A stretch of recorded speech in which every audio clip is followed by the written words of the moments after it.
Hello, I'm Brian Byrne. I'm part of the Scout Solutions team in New Zealand, and I want to share some interview tips with you.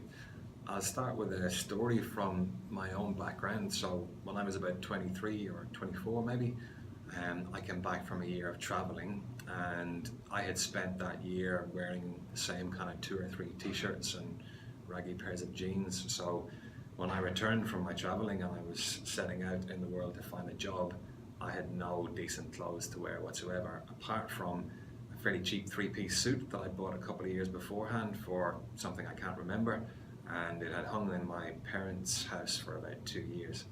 So I pulled out my fairly cheap three-piece suit and stuck it on and went out job hunting, and one of the places that I went to was a Main Street agency in a town called Lancaster.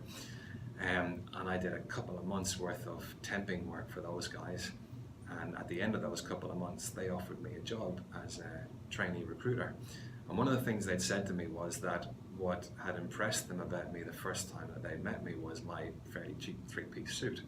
So even though it might have seemed a little over the top to go looking for temporary work, the fact that I'd made an effort to wear neat clothes and treat the situation with a bit of respect had stood out for them, and it had impressed them. One of the other things that they told me was every interaction they'd had with me, whether it was over the phone or whether it was me turning up at their office, that I had been polite and friendly. So everyone that I'd spoken to, I had treated with respect. And I would recommend that you do the same. So whether that's the recruiter or the HR person that you talk to over the phone, or whether it's somebody that you meet in the lift on your way to the interview, or whether it's somebody who passes you by in a waiting room, or the receptionist, try to be friendly and try to be polite. Something that we always hear talked about is that you should be yourself at an interview, and you absolutely should be yourself, but what version of yourself are you going to be? So as an example, I'm not what is called a morning person. So if I'm going to have an interview in the morning, I need to do something that's going to get me in the right frame of mind and allow me to be a fairly good version of myself.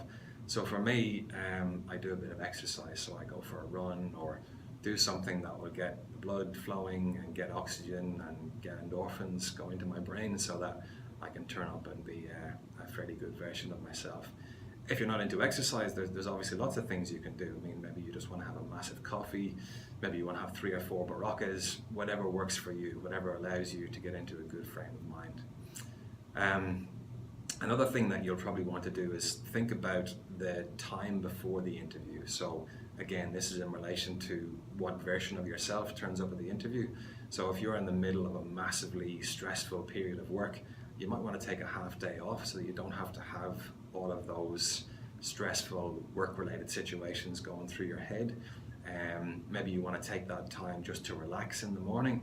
Maybe you want to watch your favorite movie. Maybe you want to listen to an album that makes you happy. Whatever gets you into a good frame of mind so that when you turn up to the interview, you won't have distractions and stressors that put a dampener on your performance. So those would be my interview tips, and good luck with your job hunt.